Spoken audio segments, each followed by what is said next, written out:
Let's jump ahead a few turns and take a look at how combat works when there are defending units in the battle. It looks like Player 1 might be in trouble.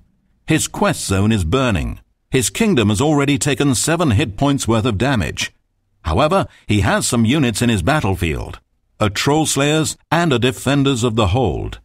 Note that Player 1 also has 2 developments in his battlefield. His opponent's kingdom is burning, and his battlefield has taken 5 hit points worth of damage.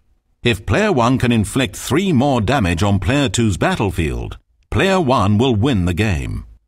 Player 2 has Squig Herders and a Black Orc squad in his battlefield, a Lobber crew in his kingdom, and Night Goblins and 2 developments in his quest zone. Player 1's turn begins with his kingdom phase. He resets his unspent resources, then counts 6 power in his kingdom, where he has a mountain brigade and a contested village. Player 1 takes 6 resources and adds them to his pool. Player 1 then counts 2 power in his quest zone, where he has a contested fortress and draws 2 cards.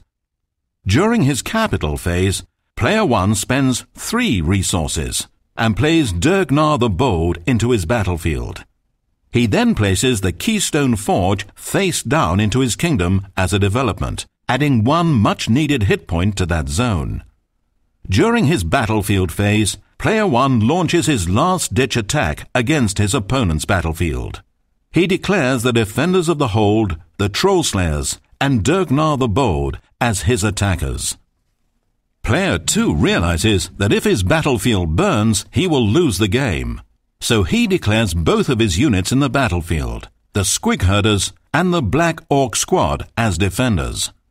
Player 1 decides he needs to try everything with this attack, so he spends 1 resource and plays the tactic card, Striking the Grudge, from his hand. Striking the Grudge reads, Action. 1 target attacking or defending unit gains 2 power until the end of the turn. Player 1 chooses the Troll Slayers as the target, and they gain 2 power for this attack. Both players now count up their total power and assign damage. Damage must always be assigned to defending units equal to their remaining hit points before any can be assigned to the target zone of the defender's capital. Player 1 counts a total of 10 power. He takes 10 damage tokens from the pool and places 2 near the Squig Herders, 4 near the Black Orc squad, and 4 near his opponent's battlefield.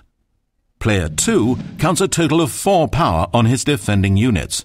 This is damage he can assign as he sees fit to the attacking units. Note that the defending player cannot assign damage to the attacker's capital.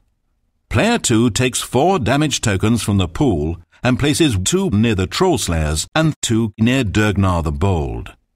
Both players have a final opportunity to take actions, and neither player has any actions to play, so all combat damage is now applied simultaneously. Durgnar was assigned 2 damage, and he has 2 hit points, so he is destroyed. The Troll Slayers were assigned 2 damage, and they have 3 hit points, so they survive the battle. The Black Orc squad and the Squig Herders were both assigned damage equal to their hit points, so they are destroyed. Finally, 4 damage was assigned to Player 2's battlefield, which had already taken 5 hit points worth of damage. This takes it up to 9 total hit points of damage, and since the zone only started with 8 hit points, it is now burning. A second burn token is placed on the capital, and Player 1 wins the game. This concludes our overview of Warhammer Invasion: The Living Card Game. For more information on updates, rules clarifications, community message boards, and organized play, visit www.fantasyflightgames.com.